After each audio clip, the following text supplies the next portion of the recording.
The long ship creaked against the wooden dock as Michelle Foster stepped onto the weathered planks, her legs trembling from weeks at sea. The morning mist clung to the fjord like ghostly fingers, and through it, she could see him waiting. Jacob Clark stood motionless on the shore, his massive frame silhouetted against the gray skyline. Even from this distance, she could feel the weight of his stare, the shock rippling through his powerful body as he took in her appearance. This was not what he had expected.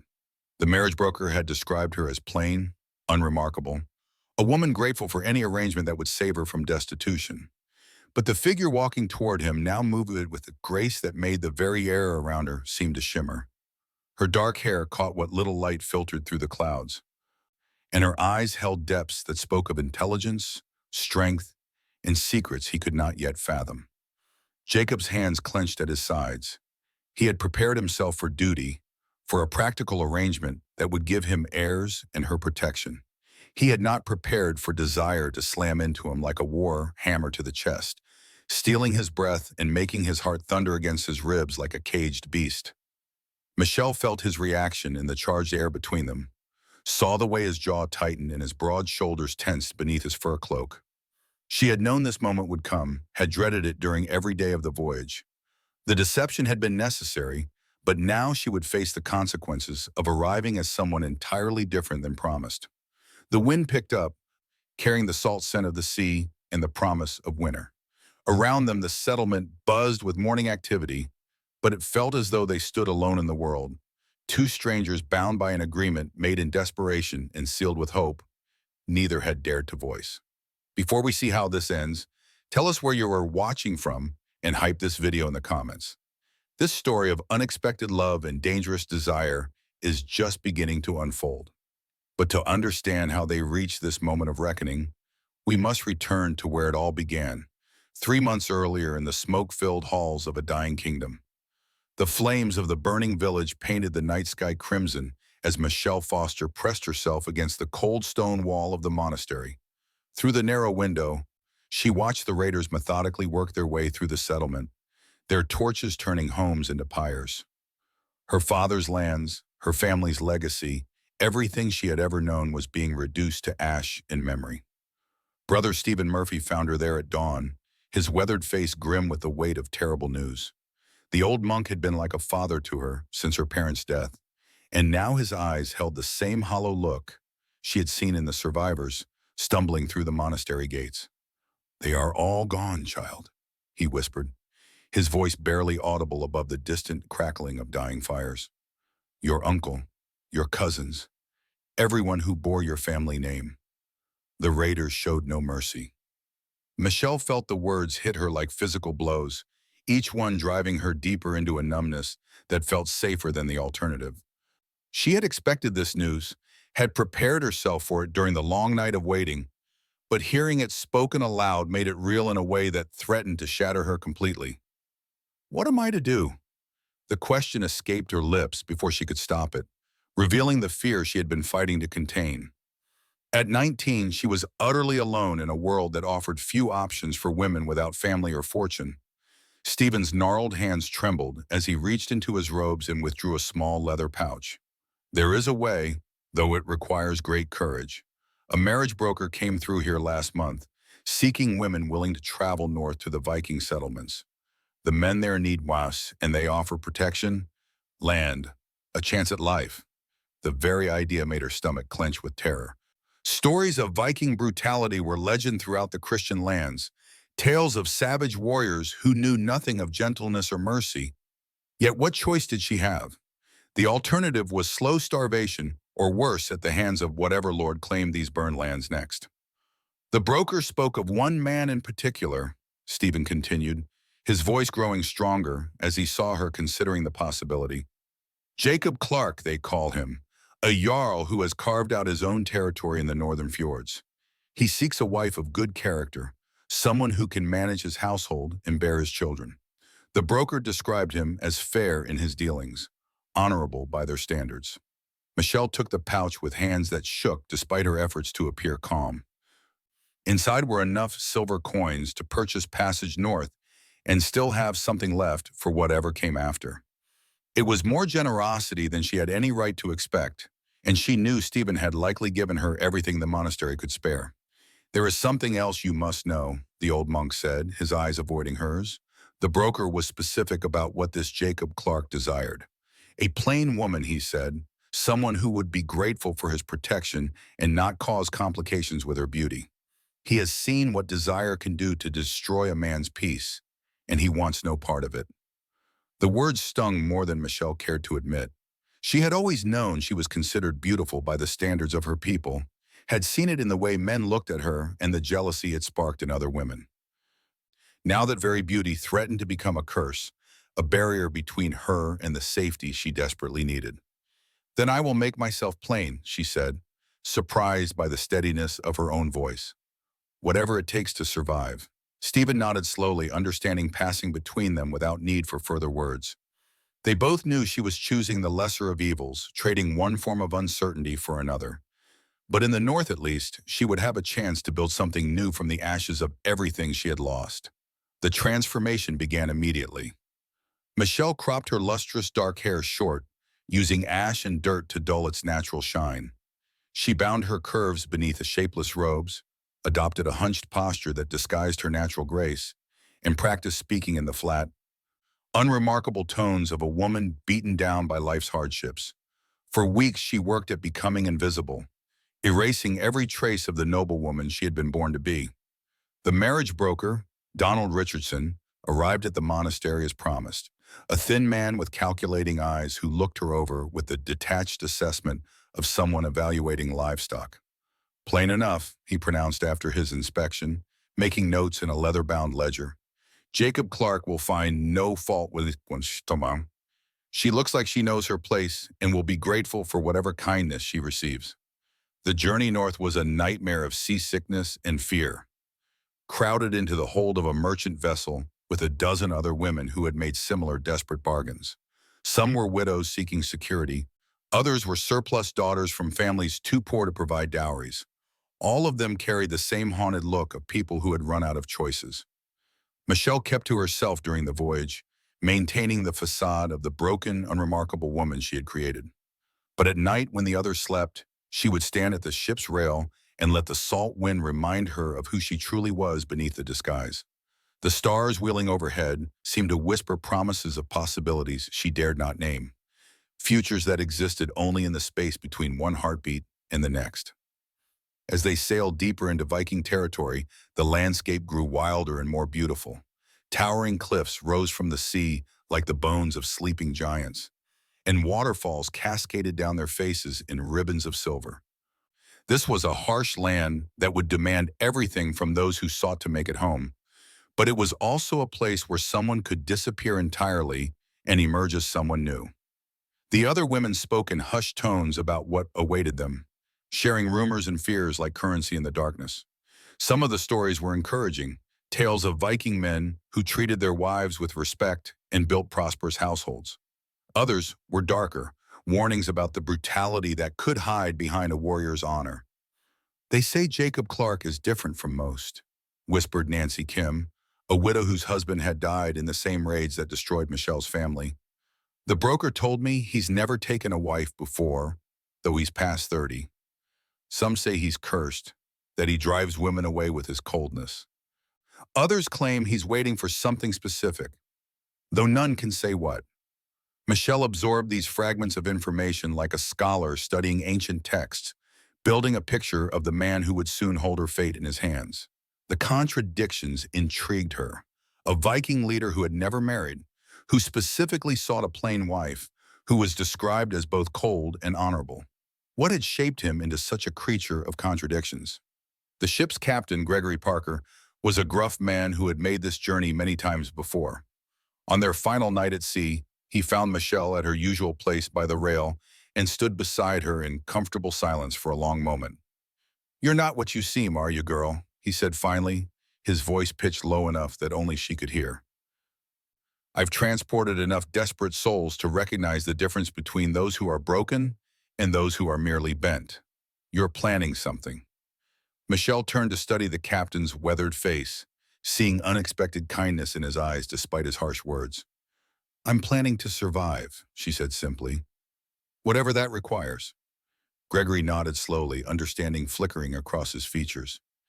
Jacob Clark is a good man by Viking standards, but he's also dangerous in ways you might not expect. He's built his power through strength and cunning, and he doesn't tolerate deception well. If he discovers you're not what you claim to be, then I'll face whatever comes, Michelle replied, though her heart hammered against her ribs at the warning. I've already lost everything that mattered to me. What more can be taken? The captain was quiet for a long moment, his gaze fixed on the distant shore where cooking fires dotted the landscape like fallen stars. Perhaps nothing, he said eventually, or perhaps everything you don't yet know you have to lose. His words haunted her through the final night of the journey, following her into restless dreams where she stood before a faceless man whose judgment would determine whether she lived or died. She woke to the sound of the crew preparing to dock, her mouth dry with terror and anticipation in equal measure. The settlement that greeted them was larger and more prosperous than she had expected. Well-built wooden buildings lined the harbor, their roofs steeped to shed the heavy snows of winter. Smoke rose from countless chimneys, and the sounds of industry filled the air. This was no crude raiders' camp, but a thriving community that spoke of careful planning and strong leadership. Jacob Clark's Hall dominated the settlement from its position on a low hill overlooking the harbor. Even from a distance, Michelle could see it was a structure built to impress, its walls decorated with intricate carvings and its great doors bound with iron. Banners snapped in the wind from tall poles, displaying symbols she didn't recognize but which clearly commanded respect from the people below. As the women were herded onto the dock, Michelle caught glimpses of the man who would soon be her husband. He stood with a group of his warriors, his attention focused on some matter of business. But even in profile, she could see the power that radiated from him like heat from a forge. He was taller than the men around him, his shoulders broad beneath a cloak of finest furs, and when he moved it was with the fluid grace of a predator, always ready for violence. Donald Richardson approached Jacob with obvious deference, bowing low before beginning what was clearly a practiced speech about the quality of the women he had brought. Michelle watched Jacob's face as the broker spoke, noting the way his expression remained carefully neutral, even as his pale eyes moved over the assembled group. When those eyes found her, she felt the impact like a physical blow. For just a moment, something flickered across his features, too quick to identify but intense enough to make her breath catch. Then the mask of indifference slipped back into place, and he nodded curtly to Richardson before turning away. That one, she heard him say, his voice carrying easily across the water. The dark-haired woman in the brown cloak. She will do. The words should have brought relief, but instead they sent a chill down Michelle's spine. There had been something in his tone, a quality she couldn't quite identify, but which spoke of complications she hadn't anticipated. As she was led toward the great hall, she couldn't shake the feeling that her carefully constructed deception was already beginning to unravel. The great hall of Jacob Clark was a testament to both wealth and warrior culture, its walls lined with weapons and shields that caught the firelight like deadly stars. Long tables filled the central space, scarred by countless feasts and councils of war, while carved pillars supported a roof that soared into shadows above. At the far end, a massive chair sat on a raised platform, its arms shaped like the heads of wolves and its back decorated with the scenes of battle and victory. Michelle was escorted to a smaller chamber behind the hall, where several women waited to prepare her for the wedding ceremony that would take place at sunset. They were kind enough in their efficiency, but she could feel their curiosity like a weight upon her shoulders. Word had already spread that their Jarl had chosen his bride with unusual haste, and they were clearly eager to understand what had prompted such decisive action.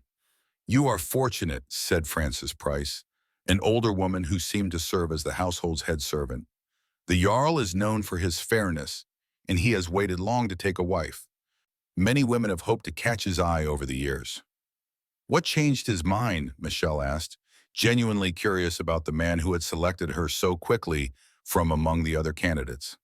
Frances exchanged glances with the other women before answering carefully. "Perhaps he simply recognized what he needed when he saw it. The Jarl is not a man given to explaining his decisions, but his choices are always sound." They dressed her in a gown of deep blue wool, finer than anything she had worn since leaving her father's house, and braided her shortened hair with ribbons of silver thread. When they brought her a mirror of polished bronze, Michelle barely recognized the woman looking back at her. The careful plainness she had cultivated was still there, but somehow the rich clothing and formal styling had transformed it into something that spoke of quiet dignity rather than defeat.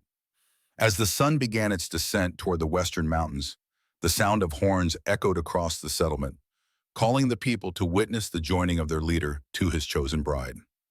Michelle's hands trembled as Francis led her through corridors lit by flickering torches, each step bringing her closer to a future she could not predict or control. The great hall had been transformed for the ceremony, its tables pushed back to create space for the gathered crowd. Hundreds of faces turned toward her as she entered, their expressions ranging from curiosity to approval to something that might have been envy. At the far end of the hall, Jacob Clark waited beside a priest whose Christian robes seemed oddly out of place among the pagan symbols that decorated the walls. As Michelle walked the length of the hall, she kept her eyes fixed on Jacob's face, searching for some clue to his thoughts. He watched her approach with the same careful neutrality he had shown at the dock, but she thought she detected something else beneath the surface, a tension that spoke of barely controlled emotion. When she reached his side, he offered her his hand with formal courtesy. His fingers were warm and calloused from years of sword work, and she could feel the strength in them as they closed around hers. For a moment, their eyes met directly, and she saw something that made her pulse quicken with equal parts fear and anticipation. The ceremony itself was brief, a blending of Christian and Norse traditions that reflected the complex nature of Jacob's domain. They spoke vows in Latin that few in the audience could understand, then drank from a shared cup of mead while the crowd cheered their approval. When Jacob placed a simple gold band on her finger, his touch lingered just long enough to send warmth racing up her arm. The feast that followed the ceremony was a raucous affair that lasted well into the night. Michelle found herself seated at Jacob's right hand, a position of honor that came with its own challenges. She was expected to smile and nod as an endless stream of warriors and their wives came to offer congratulations and assess the woman their Jarl had chosen. Jacob himself remained largely silent throughout the evening, responding to toasts and well wishes with the minimum courtesy required. But Michelle was acutely aware of his presence beside her, the way he moved with controlled power even in repose, the occasional glances he cast in her direction when he thought she wasn't looking. Matthew Jimenez, who seemed to serve as Jacob's second in command, leaned across the table during a lull in the festivities. "You have chosen well, my lord," he said, his voice pitched to carry just to their small group. "Your bride has the look of someone who understands the value of discretion." "Indeed," Jacob replied, his tone giving nothing away. "I have always believed that still waters run deepest." Michelle felt heat rise in her cheeks at the comment, uncertain whether it was meant as a compliment or something more pointed. She was beginning to suspect that Jacob Clark was far more perceptive than she had hoped, and that her disguise might not be as effective as she had believed. As the evening wore on, the crowd gradually thinned as people returned to their homes and duties. Michelle found herself growing increasingly nervous as the moment approached when she would be alone with her new husband for the first time. She had prepared herself for many possibilities, but the reality of Jacob's presence was proving far more complex than any scenario she had imagined. When Francis finally approached to escort her to the bridal chamber, Michelle's legs felt unsteady beneath her. Jacob remained at the high table, deep in conversation with several of his captains, but she could feel his awareness of her departure like a physical touch. The knowledge that he would follow soon made every step feel like walking toward either salvation or doom. The chamber prepared for them was surprisingly elegant, its walls hung with rich tapestries and its floor covered with furs soft enough to sink into. A fire crackled in the hearth, casting dancing shadows across a bed large enough for giants. Francis helped her out of the formal gown and into a shift of white linen, so fine it felt like silk against her skin. "Do not fear overmuch," the older woman said gently as she prepared to leave. "The Jarl is not a man who takes pleasure in causing pain to those under his protection. Whatever happens tonight, you are safer than you have been in many months." Alone in the chamber, Michelle paced before the fire, her mind racing with possibilities and fears. She had known this moment would come. had accepted it as the price of survival. But now that it was upon her, she felt woefully unprepared for the reality of sharing a bed with a man who was still essentially a stranger. The sound of heavy footsteps in the corridor outside made her freeze in place, her heart hammering so loudly she was certain it could be heard through the walls. The door opened with deliberate slowness, and Jacob Clark stepped into the room, his massive frame filling the doorway like an avatar of some ancient god. He had changed from his ceremonial clothes into a simple tunic and trousers, but somehow the casual attire made him seem even more formidable. Without the formal trappings of leadership, he was revealed as simply a man of enormous physical power and presence, someone who commanded attention through sheer force of being. Jacob closed the door behind him with careful precision, the soft click of the latch seeming unnaturally loud in the sudden silence. He stood for a moment with his back to the room, his broad shoulders rising and falling, with what might have been a deep breath before turning to face his new bride. Michelle forced herself to meet his gaze, though every instinct screamed at her to look away. His pale eyes seemed to see straight through her carefully constructed facade, and she had the unsettling sensation that he was cataloging every detail of her appearance with the thoroughness of a warrior assessing an opponent. "You may sit," he said finally, gesturing toward a chair near the fire. His voice was deeper than she remembered, roughened by years of shouting orders over the clash of battle and the roar of storms at sea. She perched on the edge of the chair, her hands folded in her lap to hide their trembling. Jacob remained standing, his position near the door, giving him the advantage of height and making it clear that he controlled every aspect of this encounter. "Tell me," he said, his tone conversational, but with an undercurrent that made her skin prickle with awareness. "What brought you to accept marriage to a stranger in a foreign land?" The question was reasonable enough, but something in the way he asked it suggested he already suspected the answer would be less than truthful. Michelle chose her words carefully, sticking as close to the truth as possible while maintaining the fiction of her identity.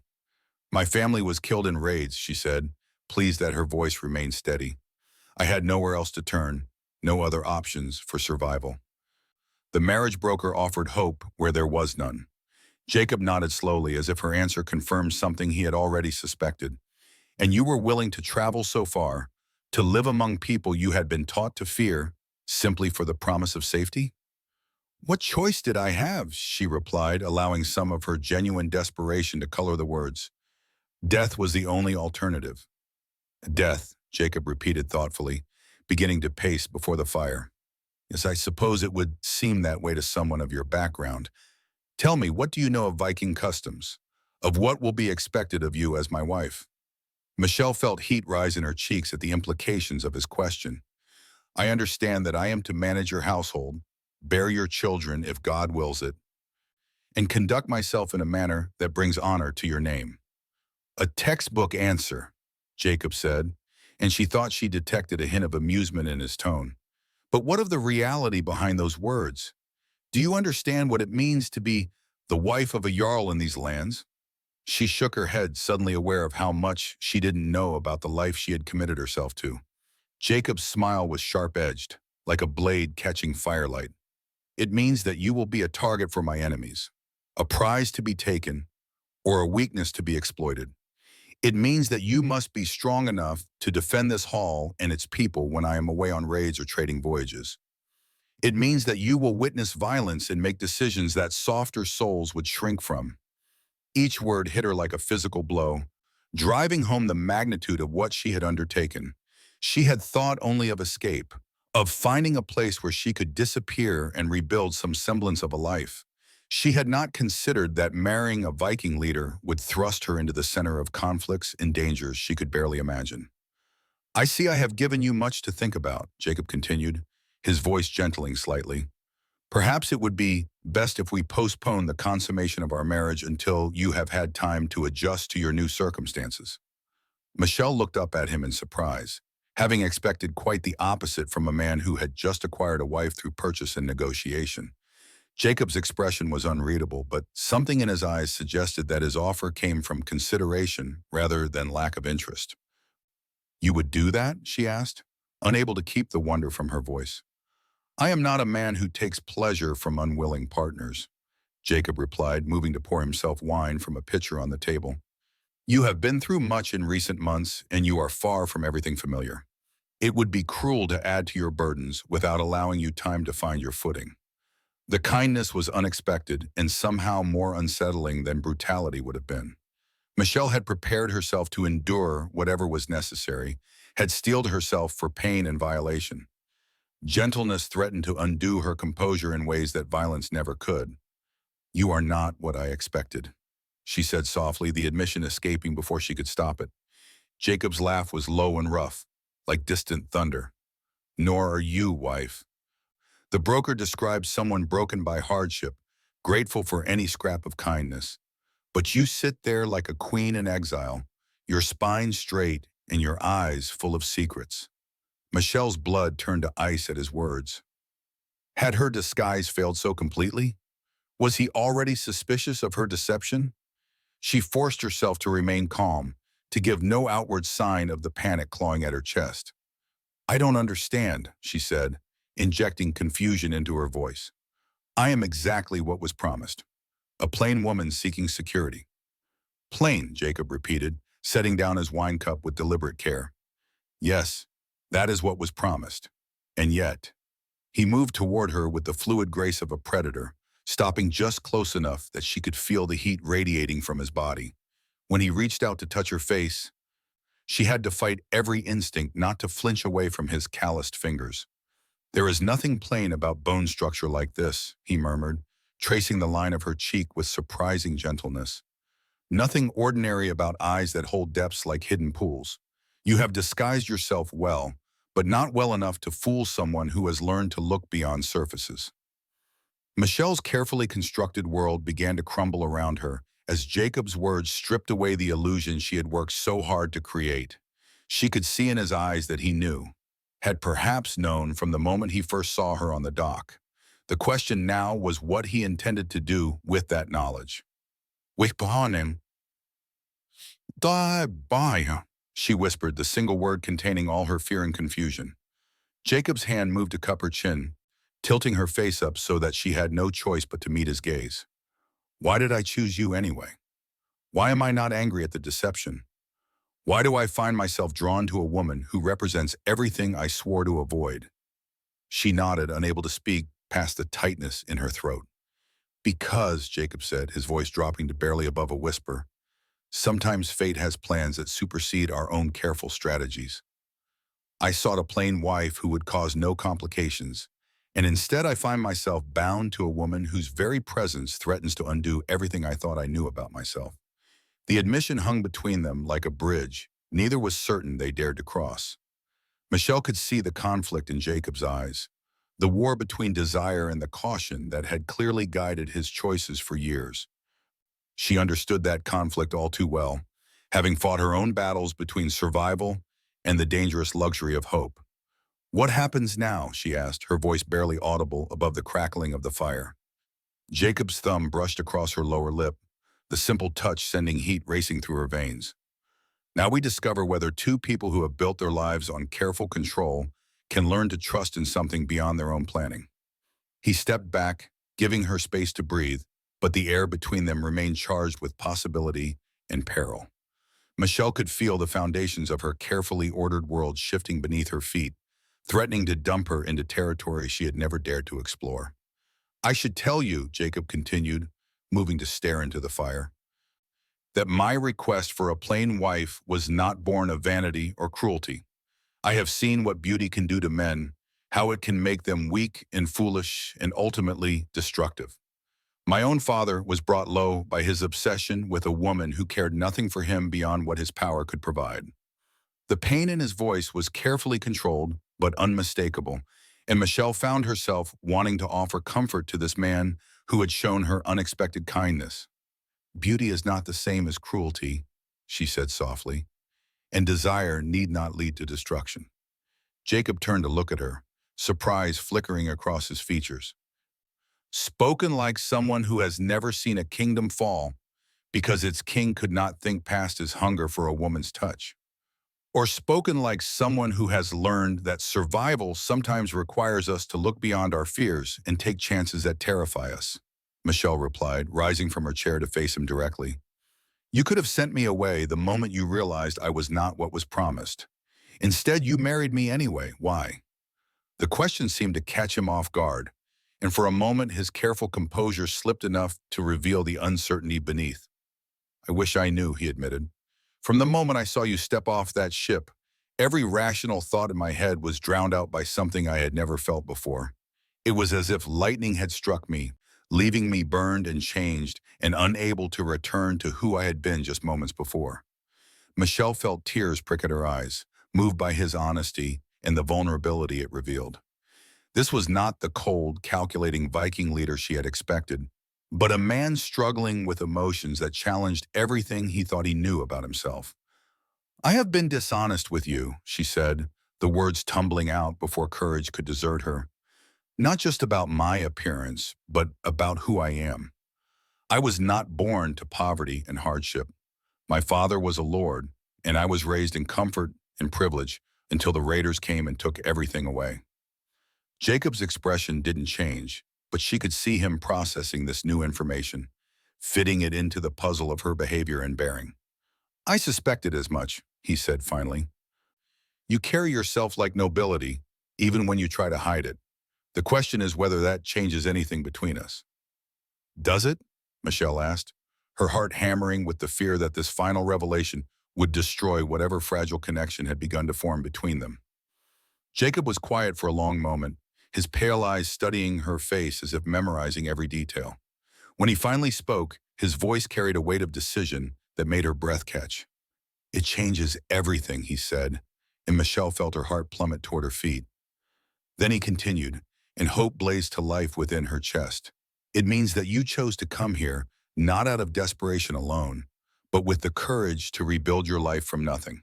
It means that you have the strength and intelligence to be the partner I need. Not just a wife who will bear children and manage servants.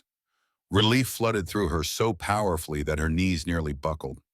She had expected anger, rejection, perhaps even violence at her deception. Instead, Jacob was offering her something she had never dared to dream of, acceptance for who she truly was. There will be challenges, Jacob continued, moving closer until she could see the flecks of silver in his pale eyes. My enemies will try to use you against me, and there will be those among my own people who question your worthiness. Can you face that? Can you be strong enough to stand beside me when the storms come? Michelle thought of everything she had already survived, the losses that had nearly destroyed her and the courage it had taken to cross an ocean in search of a new life. I have already lost everything once, she said, her voice growing stronger with each word. I will not let fear of loss keep me from fighting for what I have found here. Something shifted in Jacob's expression, a hardness giving way to something warmer and more dangerous. And what have you found here, wife? The question hung between them, loaded with possibilities that made her pulse race. Michelle knew that her answer would determine not just the nature of their marriage, but the entire trajectory of the life she was trying to build. Hope, she said simply, and perhaps the chance for something I never expected to find. Which is? Michelle felt heat rise in her cheeks, but she forced herself to meet his gaze directly. Love. Real love, built on truth and trust and mutual respect. Jacob's intake of breath was sharp enough to be audible. For a moment, she thought she had overstepped, revealed too much too soon. Then he reached for her, his large hands framing her face with a gentleness that belied their strength. You are a dangerous woman, Michelle Foster, he murmured, using her real name for the first time. You make me want things I swore I would never risk. Then risk them, she whispered, her hands coming up to cover his. Risk them with me. The kiss that followed was nothing like the formal brush of lips that had sealed their marriage ceremony. This was fire and hunger in the collision of two souls who had found in each other something worth fighting for. Michelle felt years of careful control dissolve in the heat of Jacob's mouth on hers, replaced by a passion she had never known she was capable of feeling. When they finally broke apart, both were breathing hard, their foreheads pressed together as they struggled to process what had just changed between them. Michelle could see her own wonder reflected in Jacob's eyes, the same amazement at discovering that two people could fit together so perfectly, despite all the reasons they should have remained strangers. The months that followed their wedding night brought challenges that tested both Michelle's resolve and Jacob's faith in his decision to trust his heart over his head. Word of the beautiful wife he had acquired spread quickly through the network of Viking settlements, bringing both admirers and enemies to test the strength of their bond. Lisa Gutierrez, the widow of a rival Jarl, arrived with her retinue in early spring, her beauty and ambition on full display as she attempted to seduce Jacob and undermine Michelle's position. But the woman who had once disguised herself as plain and unremarkable had learned to wield her own power with devastating effectiveness. Michelle met each challenge with the grace of a born diplomat and the steel of a warrior's wife. She learned to speak the local dialect fluently, mastered the complex politics of Viking society, and proved herself capable of defending the settlement when Jacob was away on trading expeditions. Most importantly, she never forgot the lesson of their first night together. That truth, however dangerous, was the only foundation upon which lasting love could be built. The morning when she told Jacob she was carrying his child, they stood together on the cliffs overlooking the fjord where their story had begun. The sun painted the water gold and silver, and seabirds wheeled overhead in patterns that seemed to spell out promises in a language only they could read.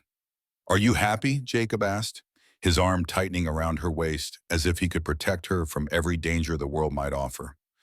Michelle leaned into his strength, marveling at how far they had both traveled from the people they had been when she first stepped off that ship.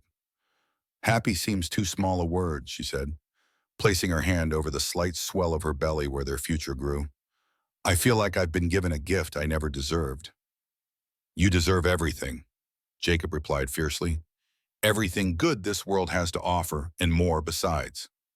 They stood in comfortable silence, watching the play of light on water and thinking about the journey that had brought them to this moment of perfect contentment. Michelle thought about the woman she had been, broken and desperate, and convinced that survival was the best she could hope for. That woman would never have believed that loss could lead to such abundance, that deception could give way to truth so complete it took her breath away. "Do you ever regret it?" she asked softly. "Choosing me instead of the safe, plain wife you thought you wanted?" Jacob's laugh was rich with joy and absolutely certain. "Never, not for a single moment. You taught me that the greatest risks sometimes bring the greatest rewards, and that love is worth any price we might be asked to pay." As if summoned by his words, their son chose that moment to make his presence known with a flutter of movement that made Michelle gasp with wonder. Jacob's hand joined hers over her belly, his eyes bright with tears he made no attempt to hide. They had both expected a practical arrangement, a marriage of convenience that would provide security and heirs without the complications of deep feeling. Instead, they had discovered that sometimes the heart knows truths the mind cannot fathom, and that the courage to trust in love can transform even the most careful plans into something miraculous. The wind from the sea carried the scent of salt and possibility, and Michelle Foster Clark knew that whatever challenges lay ahead, she would face them with the strength of a woman who had learned that true beauty lies not in perfection, but in the courage to be completely, authentically herself with someone who sees and cherishes every facet of who she truly is.